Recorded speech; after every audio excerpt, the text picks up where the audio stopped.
Hi guys, welcome. This is the 20space. Today we have someone who takes sustainability as its core value and who has built a startup called Vroume, which is a carpooling platform. So let us welcome Mervyn Manilall on the 20space. Hi Mervyn. Hello. How are you? Good. Great. So So our first question. What Took you ins- long, huh? so tell us a bit about Vroume. Okay, so Vroume is a project I started two and a half years ago. So it started as a carpooling platform, so you can create a ride and then potential passengers can book a trip from you.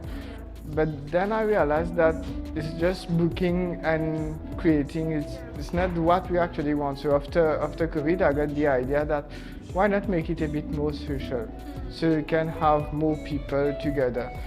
That also solves the issue of trust actually. Yeah, so you have like your groups of people that you want to meet, you can create your community, stuff like So that. it's nice that there's a social factor into it. So apart from the social factor, community factor, what inspired you to start Vroume? So it started like when well before I started to work actually, because I was going to university. I had to take the bus from my place to the university. But then in the morning you're in a rush, you work late at night and not able to wake up early. yeah. And then when you're in the bus, you see in the lane next to you, there's only another driver actually in the car, so you have 50 cars like that with only one people. So I was like, okay, wow, why don't they travel together? Because I'm going to Reju, fine. They're in their car, next lane. Almost sure they will go to Portlis. Why don't they like travel together? Yeah, collaborative way. Then I started to work and then I went to a bigger company. And then I understood like in a company of 3,000 people, you won't know each other. Yes. So having a platform that allows people, and why not people from the same company, to know where their friends are going at what time they are traveling, that could solve the issue. And it also helped me because I'm not able to wake up. Yeah, that's great. Myself, I would say that I'm working 9 to 5 jobs, and I'm like very curious how you working in 9 to 5 jobs and building a side hustle in parallel. How did you manage that time? It's challenging, and you have it has a price. You need to be Okay. able to pay that price. So there's the 9 to 5. That's a means for you to get money. Okay, fine. What you gonna do with that money? How long will you spend your money? Like there's more to life than just living and then spending. Yeah, definitely. Yeah. So the environment is important. So now is a turning point in our life where you need to find a value that Okay. inspires you. So for me it was the environment. So I did geography a lot, even at college. So there's not a lot of people doing that. So when I was like working, I said, okay, fine, there's something I need to do. And then I went in the 9 to 5 The loop. Yeah, I said, okay, I won't be able to do what I want to do if I say, okay, I'm doing 9 to 5 and then I'm tired. So it's not possible. What I did is that I started sleeping in the bus. Wow, you were compensating those sleep time. So you're in the bus, you're traveling, there's nothing you can do, right? So you won't like sit and then look like there's sugar cane and then there's stuff. No, why not use that time? I'm not able to focus to it, there's too much noise and then there are a lot of people talking. So I was able to sleep. At some point I was still able to sleep standing in the bus. Whoa, how do you do that? That's a talent.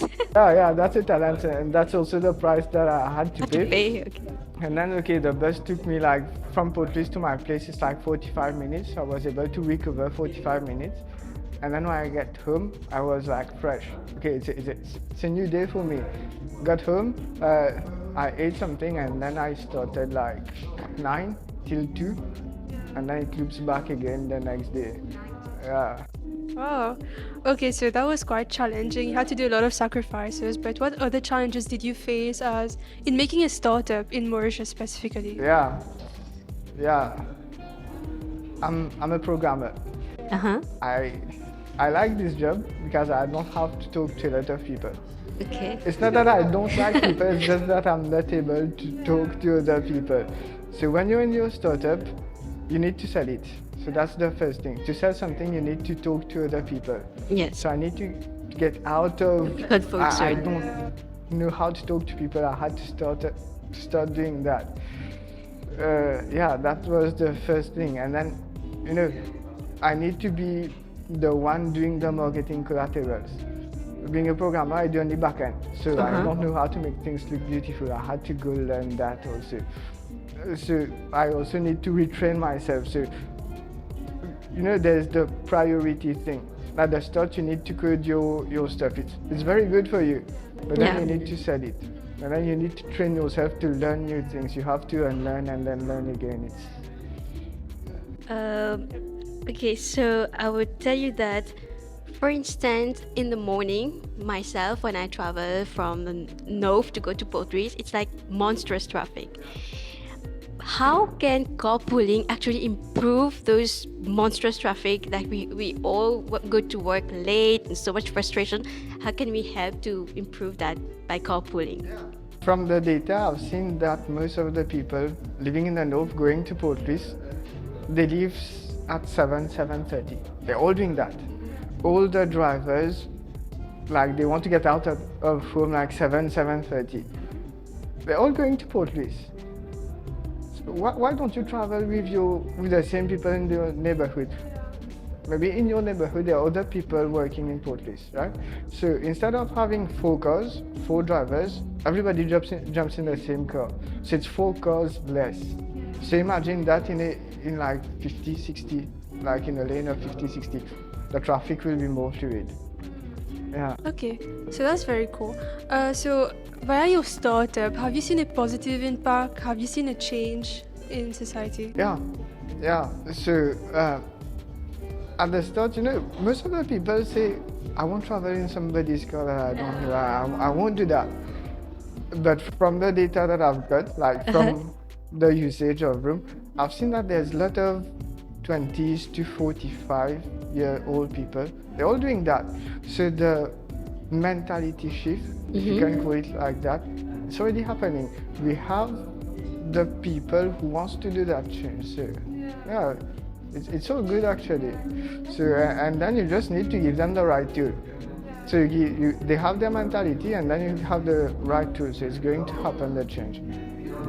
Okay, so can you give us a bit overview about Vroume? Like how many users you had initially and now how much it is? Because the way the traffic, the way people are traveling is kind of more modern, different. We're trying to have urban mobility through carpooling. So first 5 months there was no one. So I killed myself developing that for 7-8 months, and then when it went live there was no one using that. So it was for 5 months, and then I was able to get one guy. One guy who did that. I was very happy. I will never forget the name of that guy actually. Okay. So it was a trip from Phoenix to Saint-Pierre. It was the first guy who trusted me what I did. So that was the first person who traveled after that long. I was very happy about that. I did a post on social media. I was so happy I did that the same day actually. Okay. And then it started growing. I don't know, like they were waiting for someone to do it. Good. There was one guy, and then it became 10. It's okay, keep on good. And then there multiplying. were people proposing, there were other people asking, and then I started having reviews. Okay, the color is terrible, why don't you change that? And mobile doesn't look good. I didn't know that it didn't look that good on mobile. Yeah, and then down the line we were almost 200 users. Oh, But 200 users. more importantly, remember I was talking to you about having people in companies traveling together. Yes. There are companies who are now working with us. There's the Currency Group. Yeah, this year they started, and last year MCB started using that also. Oh, that's a great boost on the company. So it all started with that one guy who trusted me. So if I backed off after like 5 months, no one was coming, it would have never happened. Patience is something in there. Yes. So you need to believe that you can help people. Yeah. That's awesome. So, when it comes to building a technical startup where you have to develop and everything, you were a developer. But what would you say to people who want to build something but they lack the skill to do it? Yeah, there are a lot of mistakes. We're going to do a lot of mistakes. It needs to depend how. It depends how you look at mistakes. Some are good, some are not that good. One mistake that I did, so Vroume was the second iteration of the platform. I started it once, the name was not good. I was bombarded with negative. It was called poof cars, like poof, you have it. Yeah, it was terrible. It was done, that time it was in pure CSS. So I thought I'm a developer, I have an idea. Okay, I would use this if I had the option. So it was all around me and the solution and the impact that I could do alone. You should not do that. Like the first mistake is thinking that you know everything. You don't know anything. 2 years down the line, I still can say I don't know much about that. So when starting, you need to get out, talk to people. You have an idea. You will be afraid that people will steal your idea. So at the end of the day, you need to know, like, you're doing it for yourself or you're doing it for people. If someone is stealing your idea, fine, you had it first, but they have stolen your idea. They are still providing the value that you wanted from the start. But since you have the initial idea, you can go back, work it around and propose something else. But you need to ask people. You need to be cautious about who you're asking it first. Yeah, but you can go to your parents, you can go to your cousin, you can go to your friends. Like, your parents won't steal your idea, but they can tell you, okay, if I had this, I would not use that, or I would have wanted it that way. Yeah, that was one of the mistakes that I did. So it cost me like 1.5 years of development the platform first, and then I scrapped it and started again. Yeah. Oh God.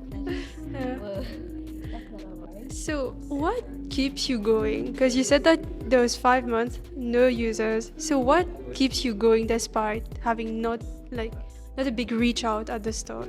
Yeah. You know the thing when you're at home, you're not using the light in a room, your parents tell you, okay, switch it off. Why they ask you to switch it off? One, it costs a lot, and it costs a lot of energy. And when you grow up, you say, okay, it's not helping the environment. So I always have the environment at heart. I grew in that environment where, okay, switch off the light, close the tap, stuff like that. But then I understood that the earth is sick actually. It's very sick. We are the one who caused that. And we are the one responsible to give it some to help. keep it healthy. So it got me going because we have the issue of traffic. There's a lot of pollution. No one is trying to do a move. So okay, let me give it a shot. Never know what can happen. Yes. So how, for instance, you're talking about pollution. So carpooling is actually something that is reducing the carbon footprint. And what's your take on that? Like the carbon footprint in Mauritius, is that too much pollution? What's your take on that stats here in Mauritius? For a small island, we're using our cars a lot. Even when I'm traveling, I see 4 or 5 cars in someone's in their yard or something. We're using our cars a lot. Last year, there was a lot of trips, so there were over 175 trips proposed. So when I added the carbon footprint, it was over a ton of CO2 that we could potentially save. So that was for that many trips. Imagine the number of cars and the number of people commuting. So for a small island, we're polluting quite a lot. So that's a great thing that Vroume is taking a step ahead in the game in helping to decrease the pollution in Mauritius and reducing the traffic as well, which is great. So we're pushing a lot actually. We've just released a feature. So now when you're proposing a trip, you know your amount of CO2 that you're saving. You know it already. Yeah, it's already computed for you. Yeah, you can see it, and on the platform itself, when you go on the main page, you'll see if you book that trip, what's your impact. So it's very important for people to know why they are doing that. If it's visual, you have people adopting that. So I have another question. So we understand that people might hesitate to use it because they are not sure if they can trust it. So how do you build that trust around Mauritian people? How do you convince them to use your platform? Yeah, so Vroume is the only one incorporating social networking capabilities in carpooling. So imagine if you're traveling with the people you know, or like your friends of friends, you tend to trust them more. Like I've just met you, but I know her. So since you know her, I know that I can trust you. It works like that. There's a name, and there has been a lot of researchers about that. I forgot the name but yeah, so we're doing that social link among people. So even if you don't know someone, if you know that you're related to The referral. yeah, kind of a thing, yeah, it would work. Because trust is a major blocker. It's not only in Mauritius, it's in all countries. Like even Uber has the same issue, I think. But yeah, I've tried to tackle it that way because I will trust someone who knows someone who's already in my circle. Yeah, that networking is Yeah. there. Okay, that's great. Yes. So I have just another question. So you said that initially you were targeting individuals, right? Now you're collaborating with companies. So what is the current audience you're targeting right now? Is it both individuals and companies or just one of them? Oh, it's both of them. Both of because them. Whether you're university student, like have your car, you're borrowing your parents' car, you're still commuting, you're still polluting. Later on, you started working. It would be the same issue independently of whether you're working or not. So if I've kept Vroume open actually to be able to help all people. I don't want to have something only targeted to companies or only to individuals. We need to help everybody. So if you have to describe Vroume in three words or three sentences, what would that be? 3 sentences. How many? Okay. If you have to describe Vroume in 3 words, what would that be? Can I go back to the 3 sentences?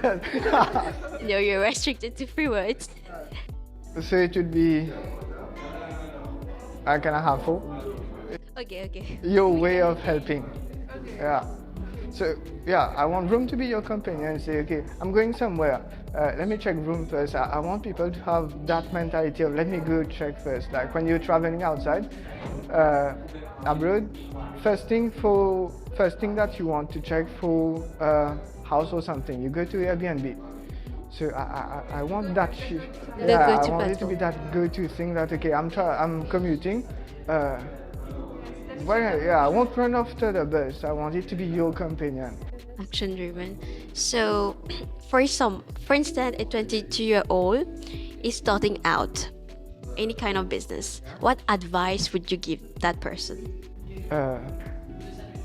Be focused on the solution, like on the value that you're providing.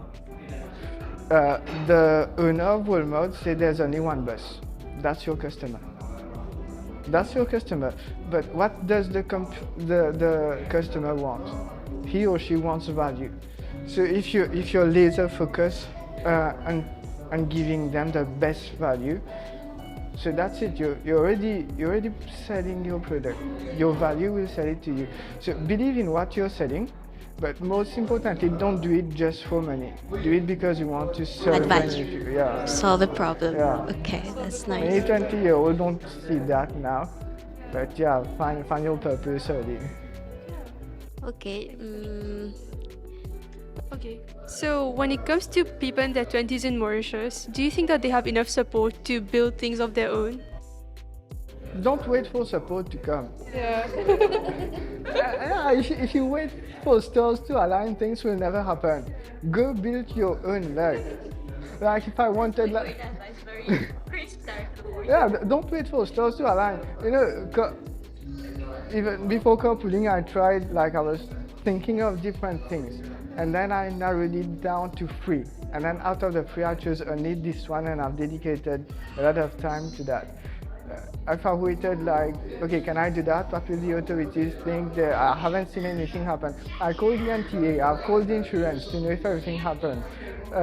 If you can like do carpooling, I've called insurance. Like Yeah, don't wait for things to happen. Go there, look for it. Yeah, go ask questions. Do it as Nike says. Just do it. I don't know if you can say good night.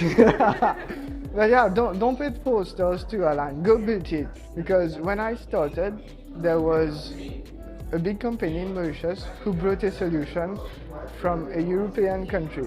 Okay, and then I say, okay, it's dead. Like it's a big company, they have money. But then I say, okay, when I checked it out, it's a solution, it's working, but it's not what we want. If I waited for things to say, okay, they're already here, it's dead, I won't do it, I'll do something else. No, history has it, we're still here, and I don't know what they're doing in Mauritius now. Okay, one maybe last question. Why you shouldn't buy cars anymore? I would say you shouldn't. Okay. Like, it's a way for you to be able to get from point A to point B. Okay. You need to ask yourself the right question, like, is it, you can buy it, fine, but is it worth it to use it that often? Like, for example, you're going to work, you can carpool with your friends, but if you have 4 guys going to the same place, there won't be traffic. There will be traffic, but there won't be parking. And then you're working. Okay, you're working. What happens to your car? It stays in the sun. But if you do that like repeatedly, like you're buying something very expensive and then you're just not using it. Like you can buy a car. I will not say not to use or not to buy or even not to use. You can use it. But ask yourself the right question, like, can I optimize on it? Is it really worth it to use it? Because, yeah. So many people, when they start out, for instance, you just at this initial stage of your startup, there are many people that come with feedback, especially the naysayers that say, okay, this is not good, what you're doing is useless. How do you cope with those feedbacks? Yeah, nice one. Yeah, I wish I had like a podcast that was talking about that when I started. Yeah. So first thing, like I told you, you need to go to people, ask them like, okay, I'm doing that, like your circle, your parents, your cousin, because your parents will be very blunt. Like my dad is very blunt in what he thinks. Like he will pay you cash. Yeah. So whenever I'm starting something, I go check with him first. Like you need to identify in your circle who are the people who will tell you actually what they think, like without sugarcoating it. So that's one thing that will help you get the direction at the start. And then you need to have feedbacks every time. You will have people who will tell you things bluntly. That's still good because you're not on prod yet. When you get to prod, like it's another dimension. When you have, like when I'm saying going to prod, it's because I'm in the web. Even if you're doing something in retail, when you're starting having customers, now things will get ugly. People won't sugarcoat.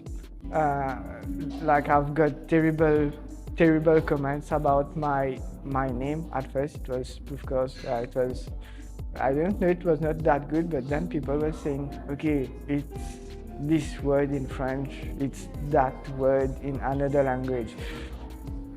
But then you need to get to the bottom of it. Forget about the way that they are telling it.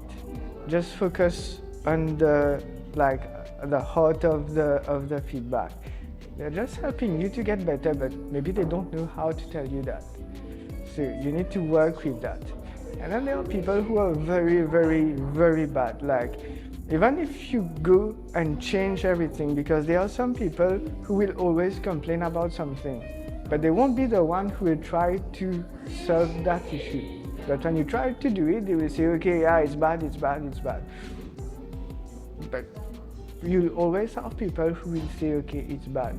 But you have 10 people saying it's bad, but there will be at least 1 people who say it's good. It's just like when I had bad comments and then 5 months, no one, but then there was that one person that changed everything. Yeah, focus on that one person who gave me that chance. And there were other people who were telling bad things. It's comments. You need to welcome feedbacks. You have good feedbacks and bad feedbacks, but at the end, it's just feedback. You decide how you want to work with that. Okay, one thing. What are the qualities to be an entrepreneur? There's no qualities. You're not born entrepreneur. You just become like the guy who wants to solve an issue. Like I was telling you, there's a price you need to pay. The moment you're agreeable to pay that price, that's the first quality, because you know that the road is tough. Okay. And despite that, like I started, I was 25. I'm still in the 20s, by the way. I was 25. There was a friend of mine, okay, he bought a car. He was going around like nice pics on Instagram, like lot of discoveries everywhere. But every weekend I was at my place, like doing that solution. Coding. Yeah, it was tough because okay, I want to go out, I want to do that thing, I want to go there. Exactly. Yeah, it's not a quality actually. It's just like grit. yeah, no, you want something. You know what you want to do in life. So I won't tell that a quality. I'll just say that it's a bit of maturity that you need to have. Okay, so you were talking before about the mindset shift. Yeah. How, like, no one was, at the start have a great mindset. What this it requires to build up, right? What were the person you were looking up to, or any role models that inspire you somewhere to make some shift in your life? Yeah. I need a second for that because I started quite some times back and then things change a lot. I wouldn't go in the cliche of I want to be like Elon Musk or Bill Gates or things like that. But there are a lot of people working in the background, trying to make things better. There's all the ecologists, like whenever there's Cannes or any red carpet things happening, they will go there and protest because they believe that we need to See help the media. Earth. Yeah. So for me, I'm just doing the same. So I'm just sharing the same values. I'm not there at Cannes to throw stuff at people, but for me that's the model because like I was telling you, don't wait for stars to align. Mm-hmm. They are the guys down there on the field, not waiting for stars to align, but taking every chance to try to convey the message that we need to help. So for me, those are the people who got me motivated every day to start, and even late at night to continue because we're working till 1:30 to it's not Burning that the simple. midnight hour. It's not easy. Especially when you go, you have so many bugs that happen. Yeah. Damn, So challenging. yeah, it was that motivation and a lot of good music. Good music. Yeah. So okay, good music when you code, and maybe some energy drinks. No energy drinks. It's just like I Caffeine? No. No drinks, no food at my workspace. Like it's Whoa. yeah. Clean decks policy. I don't like. So I'm having bugs in my code. I don't want bugs in my code. Wow, that's Yeah, great. Just keep of- it clean. Yeah, a lot of Imagine Dragons behind the scenes. Damn, that's great then. Thank Yeah. you, Mervyn. Good. More questions? So I think that's it. That is it. But I think it's very important that we have local entrepreneurs like yourself who are creating a solution for Mauritius. Like you said, some people might bring something from abroad, but it might not be the right fit for us. And you're also tackling things related to sustainability, pollution, traffic, which relates to a lot of frustration. Sorry. Yeah. So I think you're doing an amazing job, and I think that you should just keep going. Yeah. Keep going, and that will be great for Mauritian people. People gonna use that. So yeah, great. So Great. let's go home. Yeah. Thank you. Thank you.